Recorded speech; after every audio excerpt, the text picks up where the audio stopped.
Good morning, good afternoon, good evening. We have a range of time zones represented here.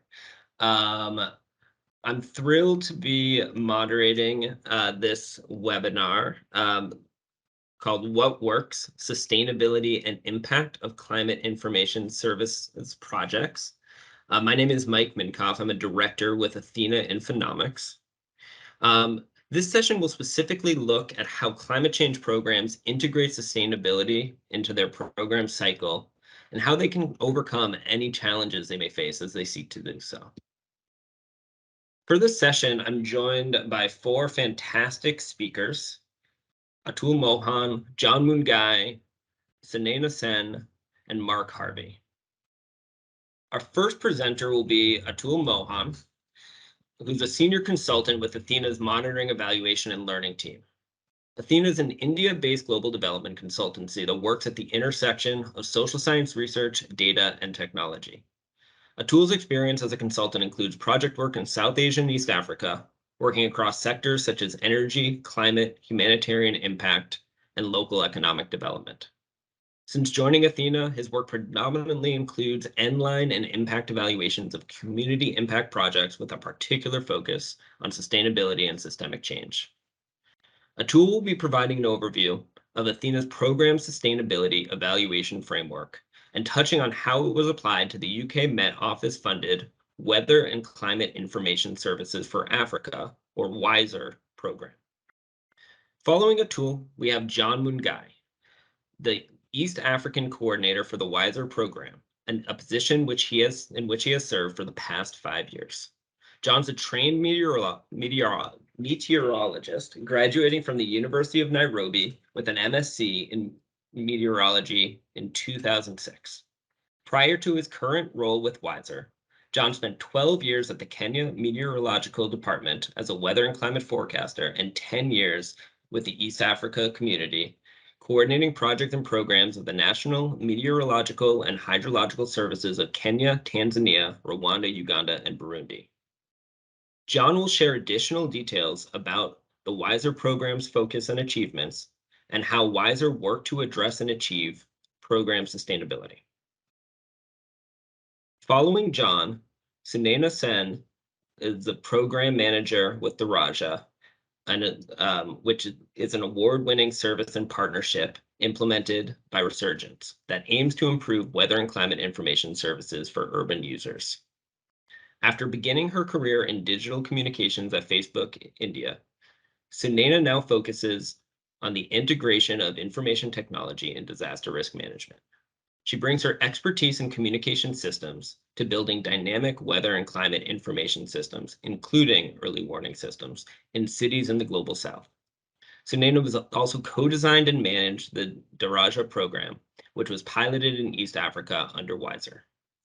Sunaina will share how Daraja worked to achieve sustainable results in increasing awareness and use of weather and climate information services among urban users in Nairobi and Dar es Salaam. Finally, we're joined by Mark Harvey, the CEO and founder of Resurgence. Resurgence is a global social enterprise that supports urban climate risk reduction and resilience, working with partners and clients such as the World Bank, the UN Office of Disaster Risk Reduction, the UK Met Office, the UK Foreign, Commonwealth and Development Office, the Red Cross Climate Center, and Climate KIC. Mark brings more than 30 years of experience in international climate, environment, and humanitarian partnerships and programs, including supporting humanitarian responses in Haiti, Jordan, Lebanon, and Japan. Beyond his leadership on Daraja, which has won awards from Global Resilience Partnership and British Expertise International, Mark serves as a member of the Urban Expert Group advising the UN DRR Making Cities Resilient 2030 campaign, serves as a contributor to the World Disasters Report of the International Federation of Red Cross and Red Crescent Societies, and is a technical advisory group member of the Risk-Informed Early Action Partnership. Mark will provide concluding thoughts about program sustainability, drawing on lessons learned under Daraja in a system-wide actor engagement and co-development of solutions approach. Follow a couple of housekeeping notes before I hand over the baton. Following Mark's presentation, we'll be holding a Q&A session. So please hold your questions until that time, or you are welcome to put questions into the chat feature on the Teams platform, which I'll help kind of moderate and curate again during that Q&A session. Today's session is also being recorded so that it can be shared and viewed following the event. So we will circulate that on social media channels, etc. And please feel free to share with your colleagues and networks. Finally, if you have any technical questions, please reach out to my colleague, John McGrath. I'm putting his email in the conference chat now, and you'll be able to reach out to him. And with that, I'll hand it over to my colleague, Atul, to kick things off.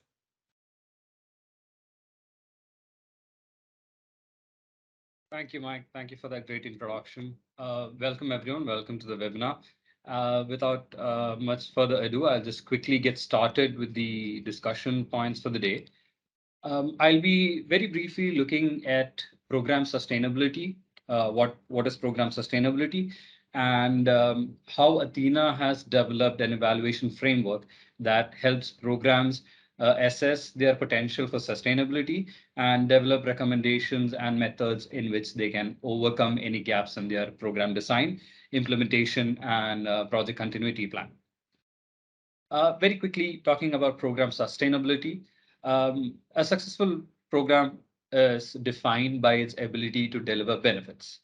Program sustainability in specific is very simply defined by the ability or the potential of a program or project to continue delivering its benefits beyond its initial project period.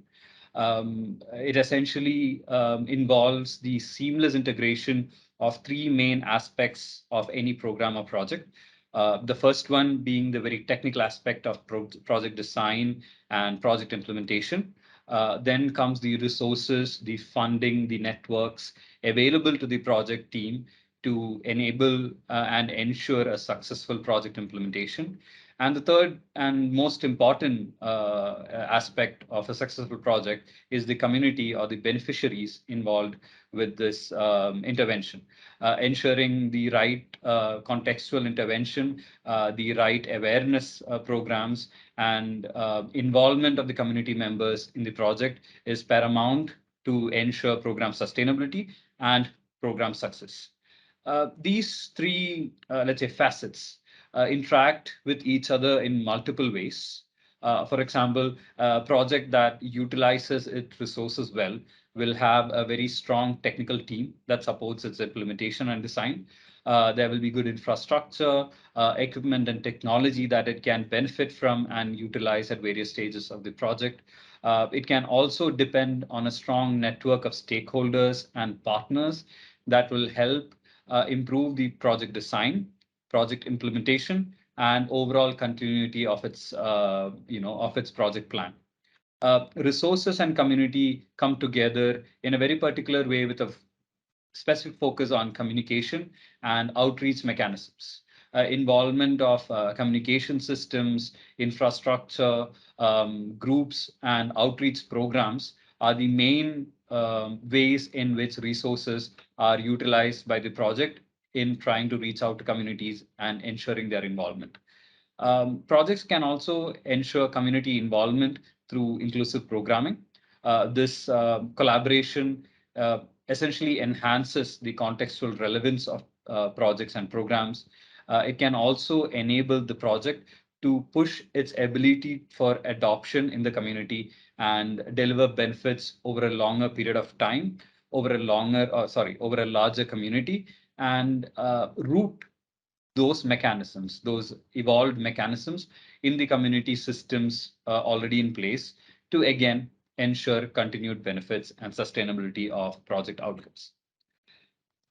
At Athena, over the last few years, where we have tackled with the idea of program sustainability evaluation, we've come up with a very simple framework that addresses 7 key aspects of projects. These have a somewhat of a linear flow, but also enable projects to iteratively improve themselves in a circular manner. The first and probably the foundation of program sustainability is the key actors and partnerships that the projects can bring together to enable its inception, to enable its design, and also its implementation in the local communities. This involves support from government agencies. It can also be, to some extent, quantified by the number and quality of technical partners that are involved. It can also be enhanced through long-standing partnerships, involvement of early stage champions and local implementers that the project has had since its early stages. Second comes co-development of solutions. Now we slowly start moving into the most important part of any project, the community, and understanding how their involvement with the project can ensure its success. Co-development can mean involvement of local actors in designing the solutions, ensure contextual solutions, ensure that adaptability of the solutions to the local communities is enhanced. It can also mean that there needs to be a very strong and open, transparent feedback loop that allows community to come back to the project implementers and say that, hey, this needs improvement. We would like this enhancement so that we benefit more from the project. Going forward, very related to co-development of solutions is inclusion and user buy-in, involving the community and the beneficiaries in the project implementation plan, ensuring you cater to their needs, tweaking the implementation activities to better suit the beneficiaries, enhancing the familiarity of the project, building trust in the solutions and mechanisms, developing awareness programs, and overall enhancing access and ease of use of solutions, solution outputs are essentially the key factors that define the idea of inclusive programming and ensuring users' participation and buy into the solutions that are developed through a project. Then comes capacity development. Capacity development, very briefly, very simply, and addresses two main aspects. One is the expertise and skills that are present with the individuals and professionals, as well as the institutions involved. This can be enhanced through hiring and partnering with the right people, and also through skill training and development mechanisms. The other part of it is to adopt the right technologies and infrastructure that not only enhances the ability of the project, but also is well tuned to the capacity of the organization that will be leading leading the project and its implementation. And cross linkage of pool experts and technologies are always important to make sure that technologies are well utilized by the implementation team. Next comes funding, a very often overlooked aspect of projects, especially towards the end of their life cycle. A very strong funding plan ensures that even at the end of a project, there will be very strong continuity plans in place, very strong support for the project going to the future. The projects can ensure this dimension through various activities or various ways, either by bringing on funders or trying and developing some components of the project that can implement and fund its own activities. Strategy and planning is a cross-cutting theme throughout the entire framework.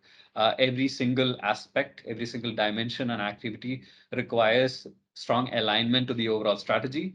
It also requires the project to be able to address the immediate needs, but also plan for growth in partnership, growth in capacities, and strengthening the systems through which community impact is achieved.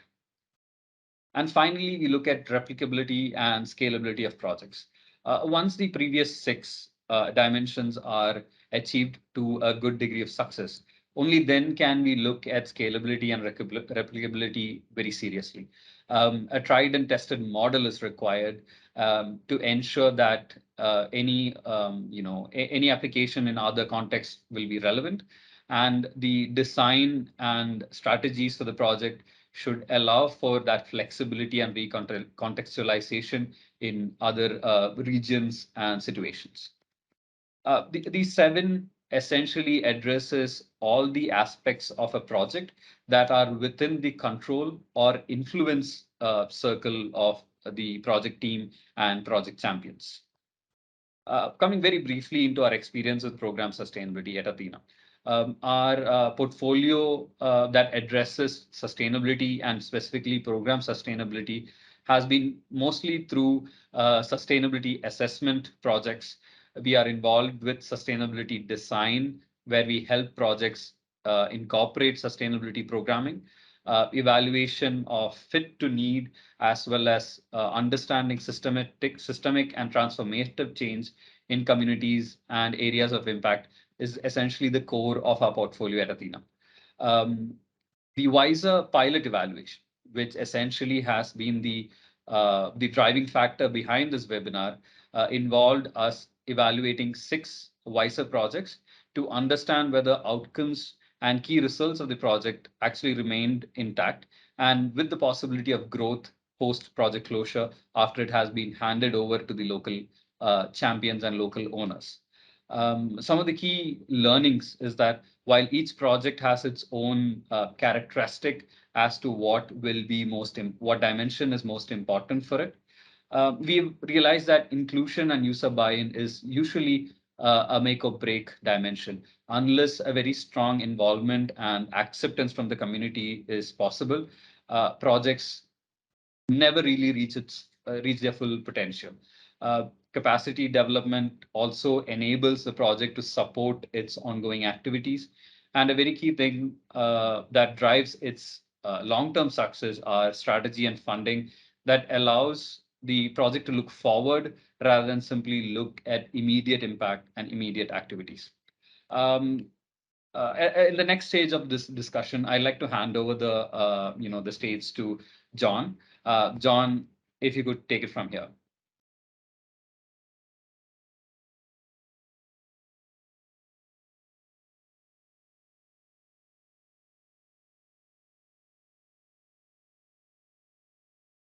Oh, John, your microphone is muted. Oh, I'm sorry about that. Thank you very much, Atul. So I'm going to talk about WISER program and a little bit about sustainability. If we could have the next slide, please.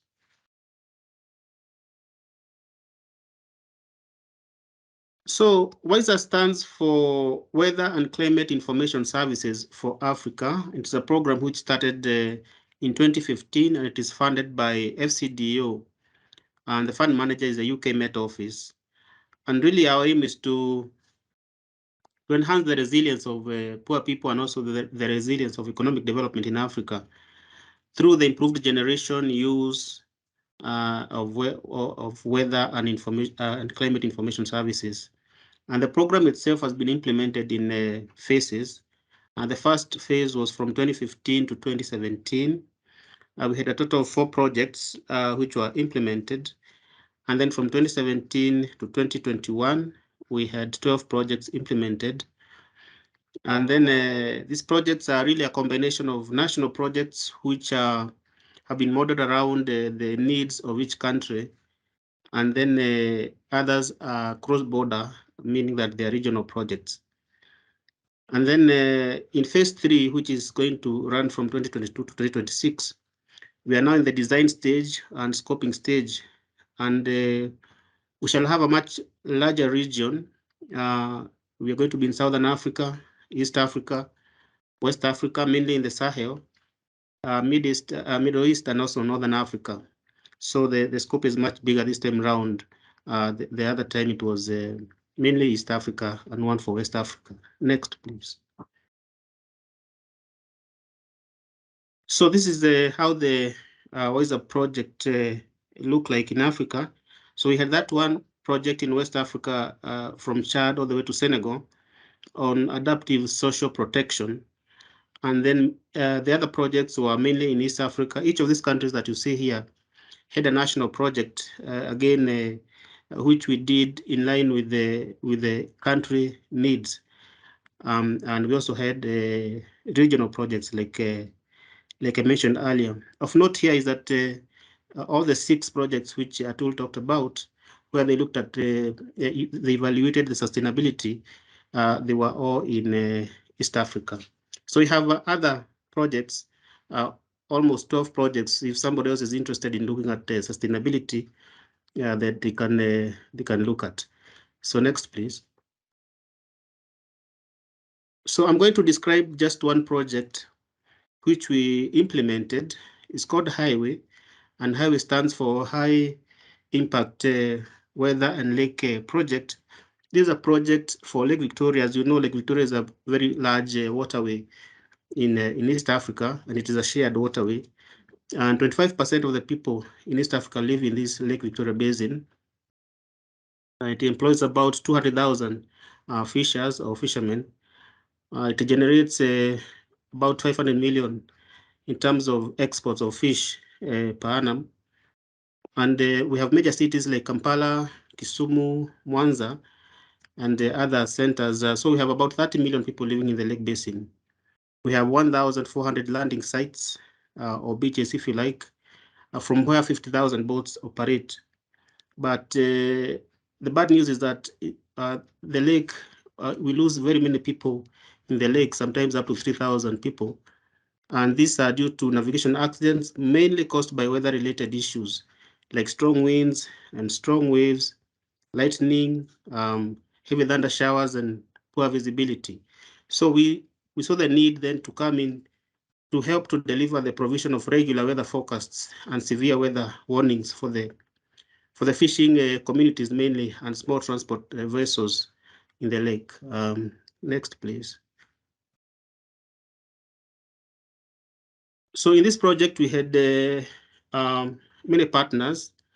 We had partners from international institutions like the UK Met Office, and also from NCA of the US, National Climate Research Organization of the US. And then we also had the National Met Services, who are providing support. We also had fishermen, and were represented by beach management units. So we had many people who came together as partners in order to deliver this project. And the outcome has been really an increased access and use of co-designed and sustainable early warning systems to inform regional, national, and subnational planning and decision-making in the region. And these are some of the outputs which we were able to provide. We provided an effective institutional framework for the generation, uptake, and use of early warning services for the region. We were able to improve access to all operational data to support the generation of information. We strengthened integration between producers, these are national med services, and scientists, research scientists, to develop innovative accurate data methodologies. And then we strengthened integration between producers, users, and intermediaries to co-develop new and improved products for the people in the lake. Next, please. So by and large, and in a nutshell, we were able to have a few impacts. By the end of that project, which took about 4 years, we have had a decrease in weather-related deaths of up to 30%. We have 1.6 million beneficiaries, meaning that these are the people who are actually accessing the weather and using it, and $44 million per year generated in economic benefits for the fishing communities. Just to hasten here that we undertook a socioeconomic benefits study at the end of Highway, and this is where we got this kind of figures from. Next, please. So in terms of the whole of WISER achievements, we have quite a few achievements, because as you note, we had about 16 projects in total. So we have had access, improved access to weather and climate information services, and current analysis suggests about 3.3 million households have improved access to this information. Also, 30 organizations in the region have improved access to weather and climate information services. But access does not mean using. So those ones which are actually using could be about 480,000 households which are using this information. And about 8.2 million people are the ones whose resilience we think we have enhanced a little bit. And the avoided losses for the whole of the WISER program is about 207 million pounds. And then we have also been able to raise about 28.8 million pounds, the projects themselves were able to generate 28 million pounds additional money using the money that we provided them for continued activities, hence a bit of sustainability. And then we have about national med services, about 7 of them, and 1 RCC with new and upgraded technology and hardware for production of climate services. And I think Atul talked about training. About 6,000 people have been trained. So they have improved knowledge and skills either to produce or to access or to use weather and climate information services. So this is my last slide. I just want to talk about how we address the issue of sustainability in WISER. If you could go to the next slide, please. Yeah. So all WISER projects tend to follow the same kind of pathway, and we focus on service delivery, and we recognize the need for co-production. All our projects, we have co-production of products and services where we have the users and the producers, national med services, or whether the regional climate services, they come together to co-produce services. And we have seen that this one has enhanced the demand for services.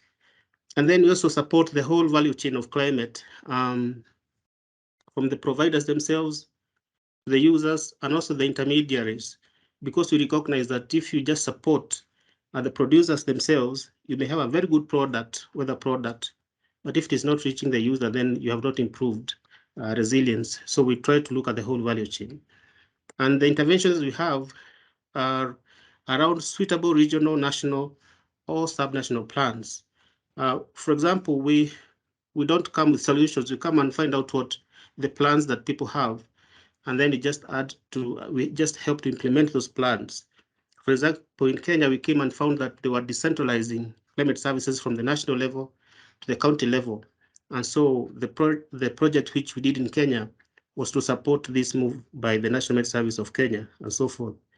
And when we went to Tanzania, we're also implementing the HIO framework, and they wanted to put in a multi-hazard early warning service for the Zanzibar to Dar es Salaam area along the coast.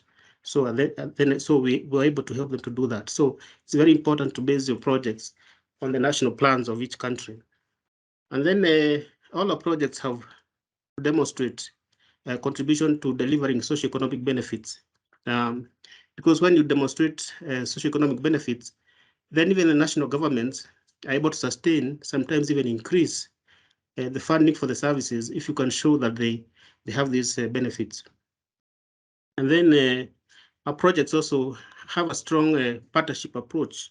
And I think Atul mentioned something to do with partnership with a range of organizations. We don't just work with one organization. We work with organizations which feed off each other. So there's a bit of a synergy in some of these projects. And then we also try to coordinate with other projects and programs, because we're not coming into a region which is empty of projects and programs. There are very many everywhere, but how can we work together? For example, one project to be working on data, so we add on the element, how can this data then be used to enhance analysis and production of a forecast and so forth. And then we also go for strong monitoring, evaluation and learning element in all our projects. And these have helped to monitor how the projects are being implemented, what are the issues, and then they're addressed before they become very big issues and so forth. And then also issues of value for money. We try to stretch the shilling as far as possible.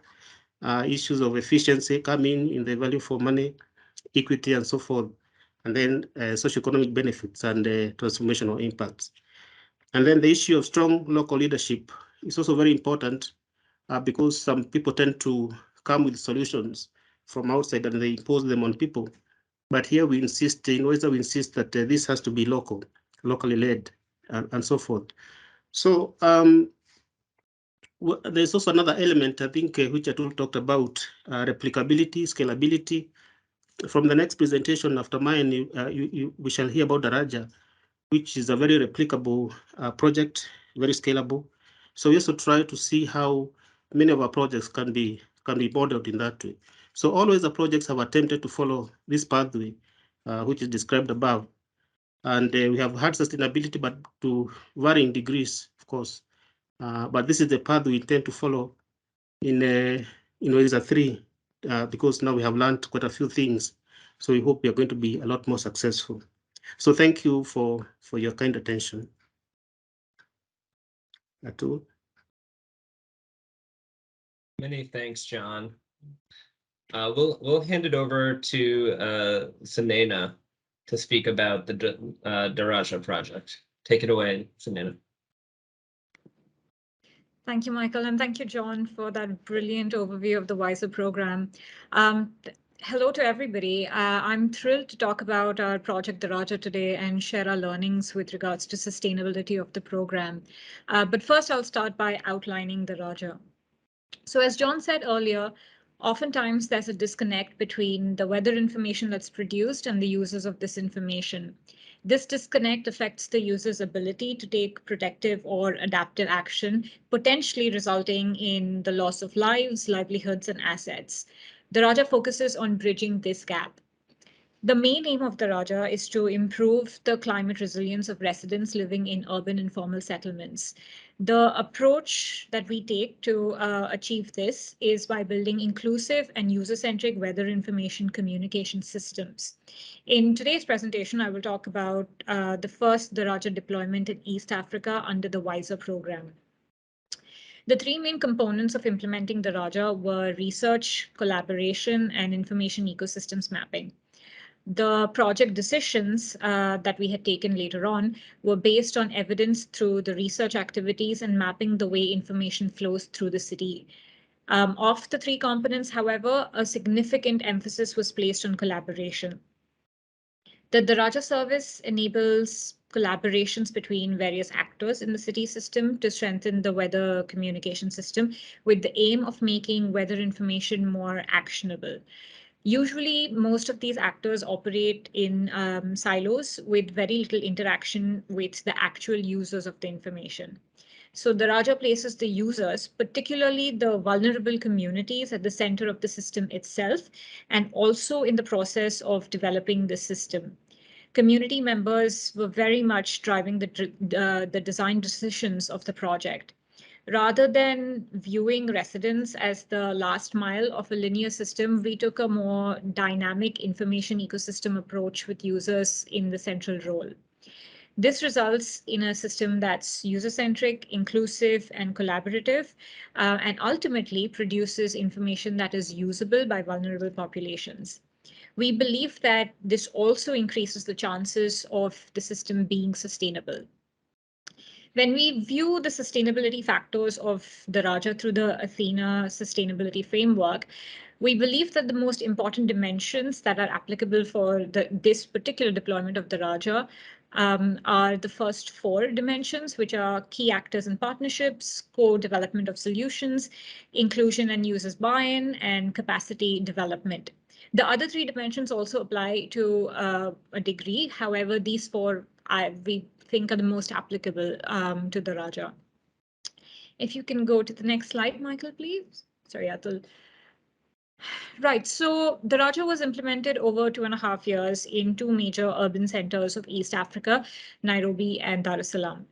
We particularly focused on urban informal settlements as they are highly exposed and vulnerable to high impact weather events, and these residents make up a significant percentage of the city's population. These communities are typically located in high-risk areas, such as next to rivers. In the locations where we worked, these areas experience increasing temperatures, droughts, and extreme and inconsistent rainfall. These have impacts such as loss of lives, productivity losses, displacements, health impacts, to name a few. These factors are also magnified by other risk factors like high population density, the structure of the house, building materials, inadequate sanitation, and solid waste management. To add to this, these communities have limited access to information on weather and climate, limited access to health services and other essential services, and low income levels. And since we're talking about forecasts, forecasting as a full service is typically focused on specific sectors like agriculture and aviation, not usually urban informal settlements. So there's high exposure and vulnerability and limited resilience capacity. Moving on to the next slide, Atul. Thank you. So as we know, the main aim was to increase the resilience of people to high impact weather events by providing them weather information that is usable. In order to be able to use information though, they should be able to access it and understand it. So the key parameters that were driving the Raja were number one, access, and this also is aligned with what John said for WISER, with the WISER program indicators. So the first parameter is access in terms of proportion of people who regularly access or receive weather forecast information, and in what ways they access this information currently, or in what ways they would prefer to access it. Second is understanding, how well people are able to understand this information and what aspects of this presentation of the information helped improve their understanding of it. And finally, use, as in what actions people are able to take with the information and if they consider this to have saved them income or to protect their assets. We find that these parameters are important to the system's effectiveness as well as sustainability. Through the approach of these parameters, our data showed an increase in all indicators. On the right-hand side, we can see an increase in access, which is the top graph, and use of information, which is the bottom graph, both from Nairobi. We saw similar results in Dar as well. There are many more graphs and results, but I thought this was just a quick sort of presentation of how the project fared. If we move on to the next slide, Atul. So following research and analysis, a number of communication solutions were co-designed with all the key stakeholders, including the national meteorological services of the two countries, informal settlement community, city authorities, media, and others. The resulting solutions were user-centric and inclusive by design. The co-design process had a positive impact on the community's sense of ownership of the system, and also had a positive impact on the level of trust that the community has in the National Meteorological Service of their country. This process also allowed relationships to form between groups who were previously siloed. These communication solutions were underpinned by capacity building efforts such as workshops for different groups, such as forecasters, journalists, and the community. Technical workshops for each group were designed to embed approaches and processes within each group's system to ensure its sustainability. So here's just very quickly, we had about 5 or 6 solutions that were co-designed with the community. Very quickly, we used a phone tree system, which we're calling the community communication system, which was also not just designed, but also implemented by the community. We had schools engagement, particularly in Dar es Salaam, where we worked with primary school children and teachers to embed this at the primary education level itself. We had local municipality partnerships and community trainings with them. And this was embedded in their local governance activities. Moving on to the next one. We also had several media partnerships. We partnered with a number of community radios in Nairobi and Dar es Salaam. And we also involved social media and awareness campaigns, as we know, social media is particularly used by the youth. Moving on to the next one. Right. So as I said, the Raja, we think of the 7 dimensions of the sustainability framework, we certainly feel the first 4 are the most applicable to the Raja. However, before we saw the sustainability framework, when we were assessing the impact of the Raja and really what drove that impact, just generally overall for the project, not just the sustainability aspect, this is what we found. So we found that systems engagement at all of these levels is critical. A deep systematic code design process is particularly useful. Then we found that early warning information that's embedded into the regular or daily forecast or information flows and channels helps people take make better decisions and take quicker actions when they receive early warnings. And finally, taking a more dynamic information ecosystem approach rather than a last mile, first mile approach. Now, these are all actually, if you think of, I mean, these are just different words used to basically talk about, present the same kind of dimensions that Atul talked about in the sustainability framework.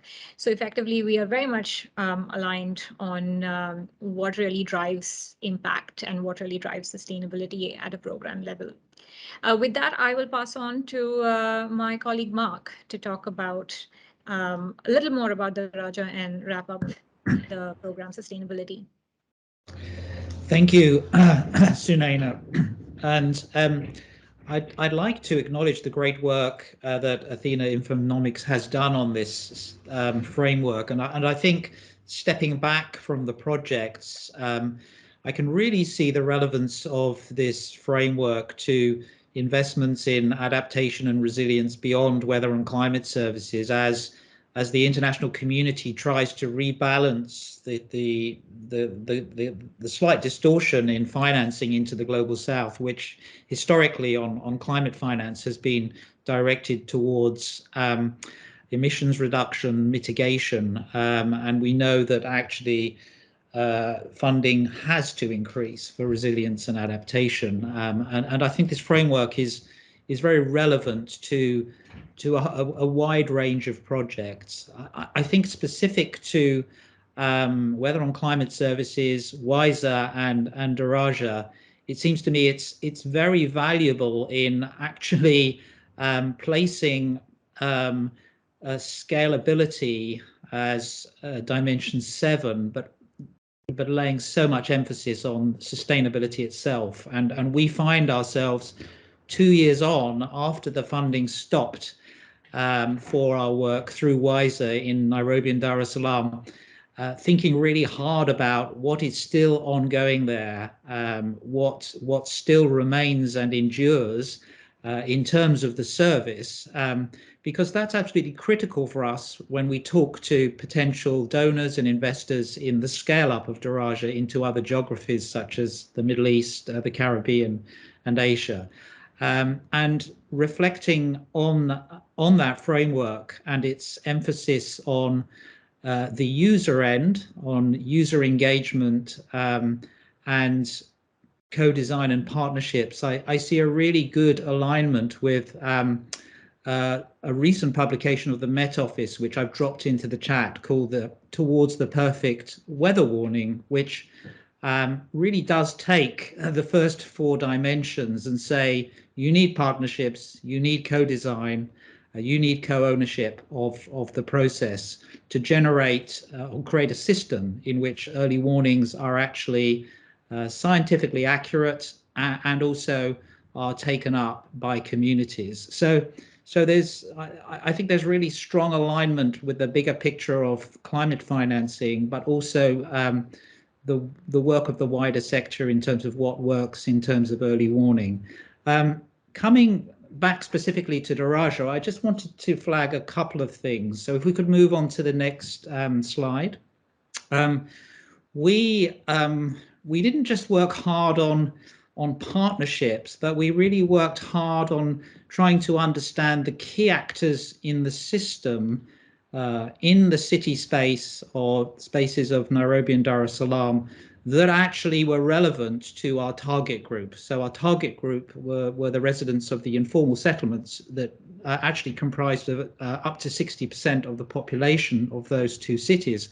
So we worked to engage from the bottom left to the top right, not just the Met Agency, and WISER were very important there in helping us do that, but the formal actors in the disaster risk management sector, the NDMA, the Red Cross, the actors that were part of that system, such as the infrastructure and utility companies and the civil contingency officers in the city authorities.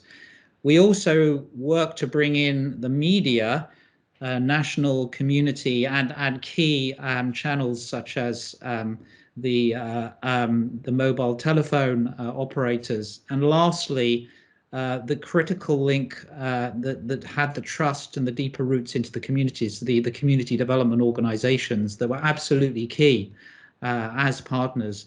So we worked at the systems level and to engage those actors as well as the residents, and we brought them round the table as equals into co-design workshops to work, as John said, on the services, on the products and services, new forecasts with early warnings, and again trying to bring parity between the users and the experts, between the forecasters and the communities who had equal voice and were listened to very carefully. That was very important. And the co-creation, the co-design was not just about the forecasts.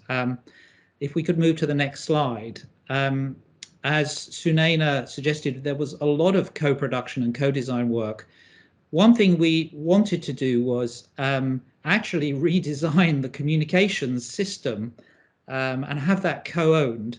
And there was a very super hyper local system in the large blue circle on the right, created and driven by the communities using phone trees and feature phones. But actually, what we did when we mapped, this is the kind of the baseline at the beginning of the project, we mapped how information was or wasn't flowing from the Kenya Met Department, the small grey circle on the left, how that was flowing into or not into the blue circle, which channels were actually effective, and whether there were any feedback channels. And what we did, we showed this to all of the actors, including the communities and all those actors in the system on the previous slide, and worked with them to identify new channels that were not being utilized, that critically had the regular use and trust of communities, so that those channels could be engaged. And if we look at the next slide, we see a much busier picture, and busy is good. Busy here means dynamic and more inclusive, more penetrative in terms of the reach and likely uptake of the forecasts and the early warnings. So actually, there are a lot more channels engaged, selected primarily by the communities. We asked them not just where do you get your early warnings from, but where do you get your gossip, your sports, your community information from, and try to and work to include those channels in the system. So the co-design goes beyond the forecasts and early warning products. And this system has feedback in it. So those light blue arrows are denoting directionality back to the forecasters. And that's very important because it generates not just factual feedback, but at times some political pressure on the forecasters if they're late with forecast delivery.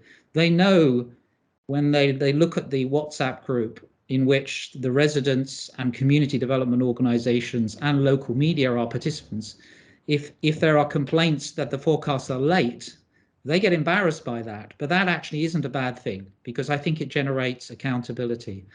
And I think the last thing about sort of this consideration around engaging partners at systems level is, in theory, because of the emphasis that WISER correctly lays on products, regular forecast products going into the system, but this system is potentially self-correcting. And Patricia Ning Uru, who's the chief meteorologist at KMD and an IPCC scientist, says, look, as the hazards evolve, and there will be more extreme heat, for instance, but there'll also be more high impact precipitation events. We can adjust this system because we now have access to the residents of the informal settlements and the other actors in the system. And arguably, as technology evolves and as more users in the communities take up smartphones, the actual devices can change as Wi-Fi infrastructure goes into the informal settlements. That mean they don't have to pay for data downloads. Again, this system can take that on board. So I think there is potential here through this dynamic arrangement for evolution, which is important as well. And 2 years on, the forecasts still continue. There is feedback from communities, there is uptake, but there also has to be evolution because the climate is changing as is the communications landscape. But I'd just like to conclude by saying we find the work of Athena Infonomics extremely valuable in helping us understand Daraja, and we see very strong alignment with the priorities and the approach of WISER and also the wider early warning community. Thank you. Thank you so much, Mark, and as well as Atul, John, Sunena for your exceptional presentations. We have just a few moments for question and answer here. I'll open the floor for a moment, and I've got a question in the holster if no one chimes in right away. And I'd also like to invite John, Sunena, and Atul to hop on video here for this last few moments.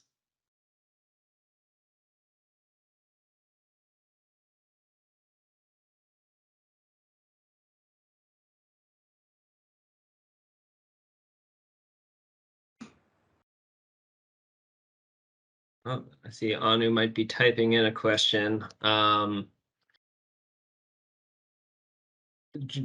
Mark, just picking up on the last thing you said about how the work that Athena has done, how that's helped you understand kind of and maybe contextualize some of the work and effective strategies and challenges, etc., that Daraja faced and in the context of WISER program. I'm interested, based on your experience, working in the international climate, environment, humanitarian spaces. Have you seen, and what is your sense of kind of the landscape of evaluating kind of the broader sustainability of these types of programs in general? I'll leave it there. Yes. So I think that what I think there is less of is there's an emphasis on impact, right? Impact around key outcome indicators. There's less emphasis on revisiting projects, say a year or two on, and I know that sometimes is difficult to understand where the sustainability is. So yes, sustainability indicators within the project timeframe can be assessed, but I think that there tends to be a real emphasis on outcome indicators and impacts rather than thinking about the system that's been created and its long-term sustainability. So I think in that context, I think this work that you've been doing is very valuable. I'd also add that when it comes to scaling up, there is a bit of a gap in the sector, in the weather and climate services sector, whereby actually, what part of the project and the costs of the project yielded the most result, because that is a very important part of the answer to the question around sustainability. Because we may find, for instance, that a big investment in equipment, but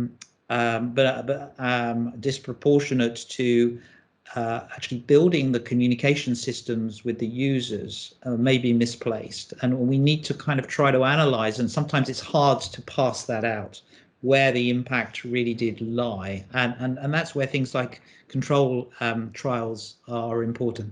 That work is missing from the sector. Maybe that's the next piece of work to be done. But I think you've done some very important work on putting your finger on beyond the outcome indicators into the likelihood of a project investment to endure. Yeah. John's welcome to comment on this too. Yeah. Yeah.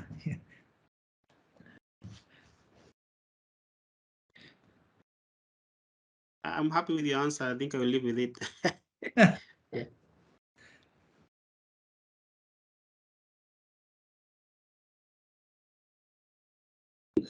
And we have one question here from the chat.